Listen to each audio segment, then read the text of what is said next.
The COVID-19 global health challenge that has gripped the world and our country, my government continues to roll out a raft of measures to mitigate the disruption to our life arising from this pandemic. So in that regard, and indeed to foster communication and enable Kenyans to retain and enhance remote access, I am pleased to announce that the Kenya Civil Aviation Authority has signed an agreement with Google Loon in order to allow loon balloons to fly over Kenyan airspace.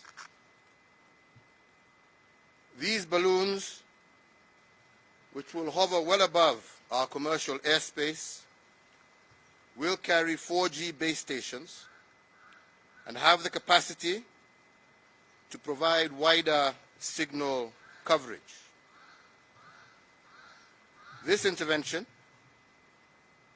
will enable Kenya to retain her competitive advantage in ICT and innovation in the midst of the current crisis, while at the same time laying foundations for greater expansion once the current health challenge is contained.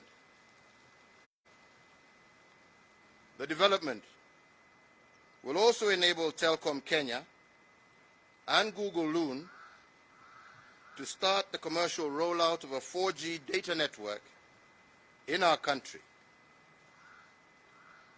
These two companies have been testing this service for the last 2 years. Once inaugurated, this service will extend Telecom Kenya's 4G network to areas that are not covered by any of our mobile network providers. Therefore, all Kenyans, wherever they are in our country, will enjoy access to high-speed and affordable internet services. I note the gesture by Google Loon and Telcom to offer their 4G service to support our efforts in surveillance and management of coronavirus infections, and this will go a long way in containing the present health challenge. Indeed, access to these services will keep Kenyans connected to emergency services and to their loved ones, whether isolated or in quarantine, or whether working from home or their usual workplaces. Equally, this service will also enable teachers and students to access education materials remotely, especially in this challenging time, thus enabling our students to continue learning from home. As you are all aware,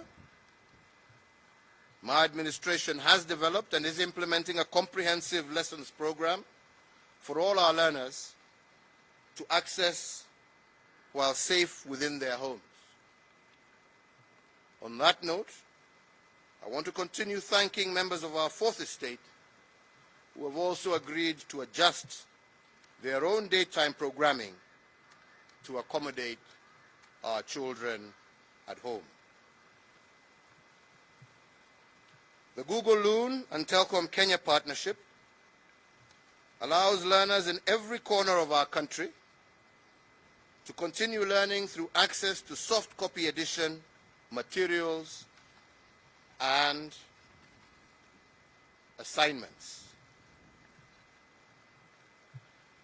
I want to thank all those in government, from the various ministries, who have worked hard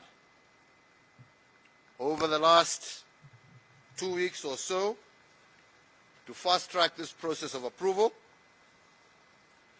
and also on behalf of the Kenyan people, to thank Google Loon for offering this service, initially without levying any charges, for this is what true partnership between the government and the private sector means. We are currently also working on other initiatives to support our private sector during this particular difficult time.